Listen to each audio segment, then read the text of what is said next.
क्या होता अगर उन्होंने नियम कानून का पालन कर लिया होता? क्या होता अगर उन्होंने शासन प्रशासन की सुन ली होती, अपने संक्रमण के बारे में बता दिया होता? होता यूं कि देश का आंकड़ा कम से कम 30% कम होता। होता यूं कि वो कैरियर नहीं बनते इस संक्रमण के। होता यूं कि आज देश की स्थिति बहुत बेहतर होती, क्योंकि दुनिया भर कोरोना के संक्रमण से लड़ रही है और हम लड़ रहे हैं कोरोना के संक्रमण से भी और तबलीगी जमात की लापरवाहियों से भी।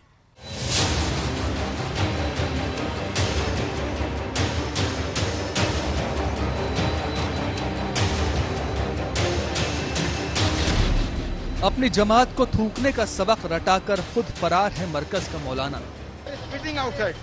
They are spitting outside. That's why.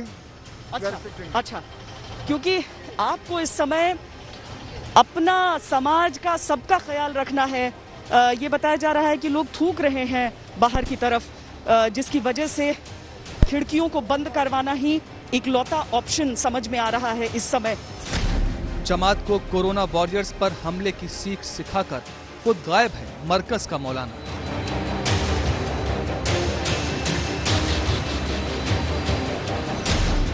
जमात को बेशर्मी के रास्ते पर आगे बढ़ाकर खुद बिल में छुप गया मरकज का मौलाना।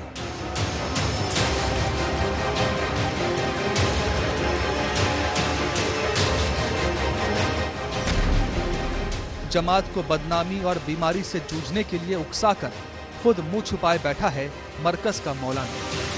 मसला सुनो तो सही, क्या कह रहा कि मसला हल होने तक मस्जिद को छोड़ दो। सोचो तो सही, कैसी उल्टे दिमाग लोगों के।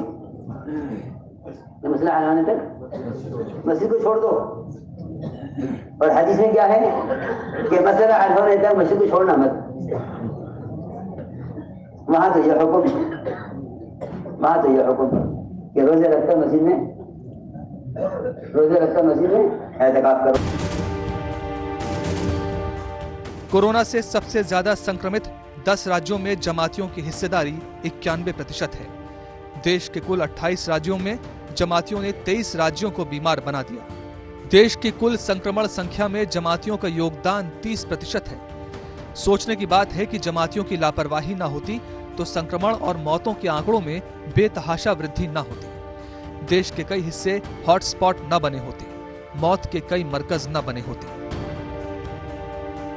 अगर हम तबलीगी जमात की घटना को और वो घटना ना हो उसको कंपेयर करें तो हमने देखा है कि जो हमारा डबलिंग रेट यानी कि कितने दिनों में केस डबल होते हैं वह करीब 4.1 है। अगर ये घटना नहीं होती और ये एडिशनल केसेस हमारे नहीं आते तो वह करीब 7.4 डेज होती। मेरी आपसे प्रार्थना है। प्रधानमंत्री ने हाथ जोड़कर अपील की। शासन ने चेतावनी देकर कोरोना की गंभीरता से अवगत भी कराया। प्रशासन ने मजबूर होकर डंडा दिखाकर समझाने की कोशिश की, लेकिन मरकज के मौलाना साद की पिलाई घुट्टी इतनी असरकारी थी कि जमातियों ने देश, कानून और मानवता को किनारे करके हाथों में पत्थर और मुंह में थूक जमा कर लिया और अपने कैरेक्टर के कपड़े उतार दिए। आज की सच्चाई यह है कि तमाम नोटिसों और अपीलों के बाद भी मौलाना साद अब भी बाहर निकलने को तैयार नहीं। तलाश जारी है।